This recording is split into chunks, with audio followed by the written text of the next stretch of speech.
Good morning, everyone. We will begin the morning service of the Miroku Association headquarters, asking God and Meishu-sama for protection and the permission to participate today in the divine plan of constructing a paradise on this earth. Let us pray together the Amatsu-Norito, the prayer of heaven, followed by the Miroku Prayer. Please stand.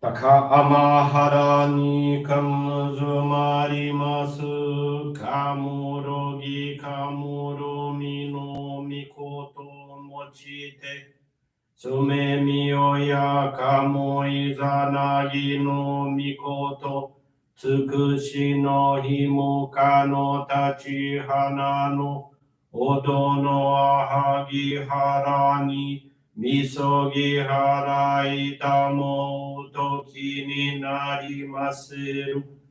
Harai dono o kami tachi moro moro no magagoto tsumi kegari o. Harai tamae kiyome tamae tomao sukoto no yoshi o. Amatsu kami kunitsu kami yao yorozu no kami tachi tomoni. Ame no fuji koma no mini furi tatete. Kikoshi mense to kashi komi moma osu. Miroku o mikami mamori tamae saki hae tamae. Miroku o mikami mamori tamae saki hae tamae. Oshie miyoya nushi no kami mamori tamae saki hae tamae. Oshie miyoya nushi no kami mamori tamae saki hae tamae.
Kam nagara tamachi haemase. Kam nagara tamachi haemase.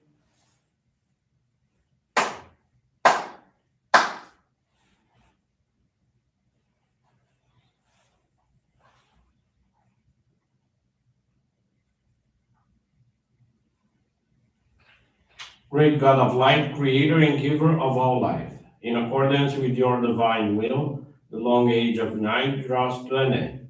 Your radiant divine light, shining ever more brilliantly, awakens the dawn of the glorious age of light, a time long awaited by all humanity.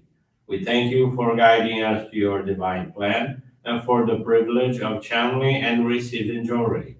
May our spirits and bodies be illuminated and purified as we live your truth given to us by Meishu-sama.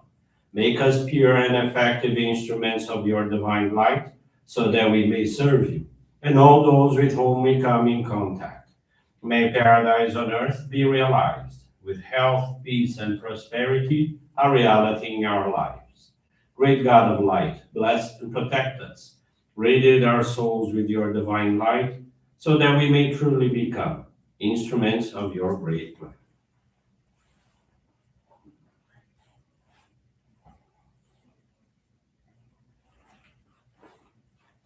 Please be seated for group Johrei.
Meishu-sama, bless you.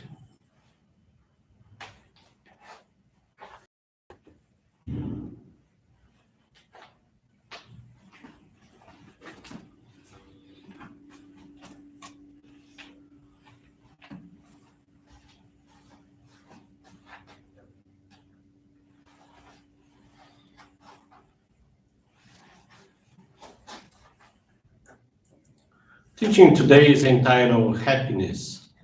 It's from the Daily Inspirations, page 52. In the pursuit of happiness, many attempt to grasp it by relying on material things, but what they seek is not there. How beautiful are those who cut the ties of happiness of their own accord and choose instead to take the road to hell. Civilization does not bring happiness. Today's world is a civilization humanity has created for endeavoring to make others happy is absolutely required in order to achieve happiness for ourselves. However, there are too many individuals in this world who think only of attaining happiness for themselves without giving thought to the unhappy states of others. This is a truly foolish attitude because, in trying to reap the fruits of happiness, they are sowing the seeds of unhappiness. The true objective of spiritual teachings is to implant in one's mind a love for others, a desire to work for the welfare of others.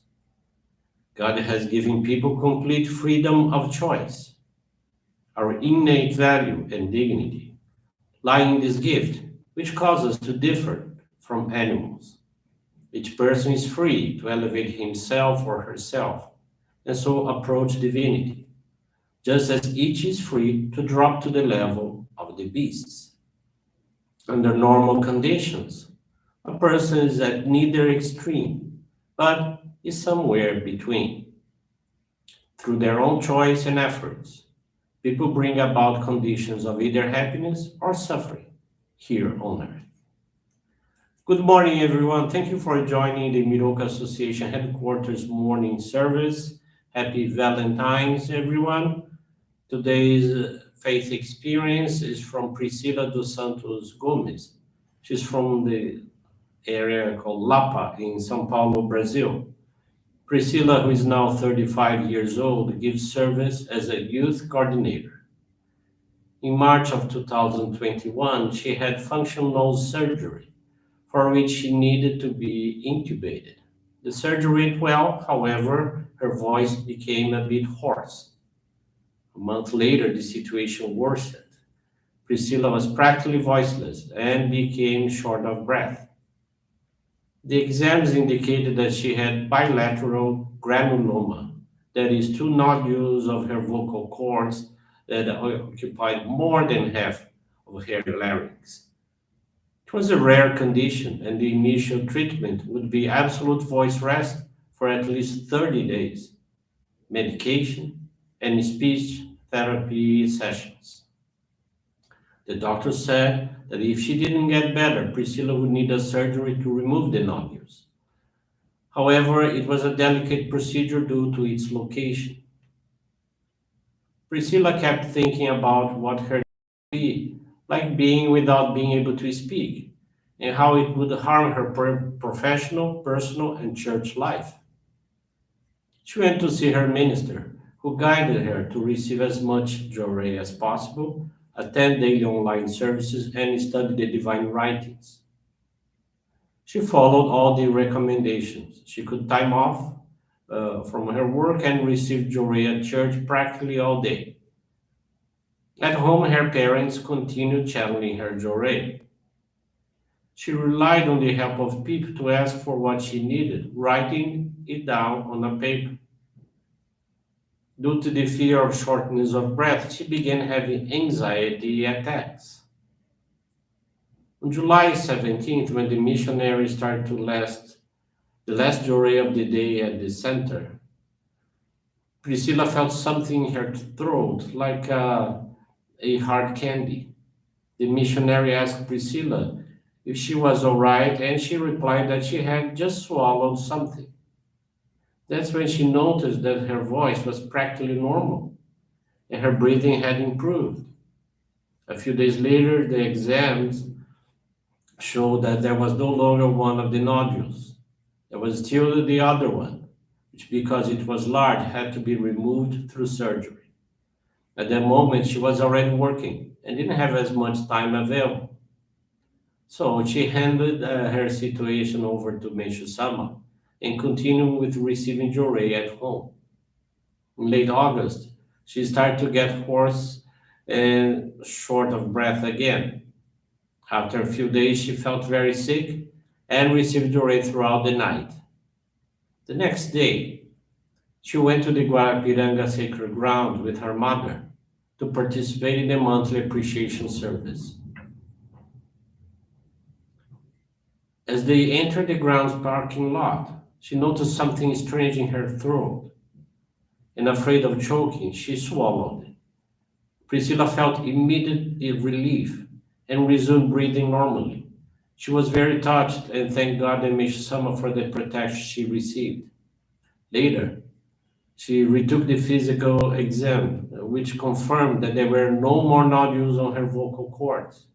The doctors who followed her case said it was very rare what happened to her due to the size of the granulomas. However, Meishu-sama had granted her a miracle, only with Johrei in our practice of faith. This purification contributed a lot to Priscilla's spiritual growth and the solidification of her faith. Priscilla is very thankful to God and Meishu-sama for the blessings she received and the lessons learned through this experience. She commits herself furthermore to our practice, to study the teachings diligently, and to guide many people to the divine work. Thank you very much for attending this morning service. Wish you a very wonderful day. With this concludes our morning service.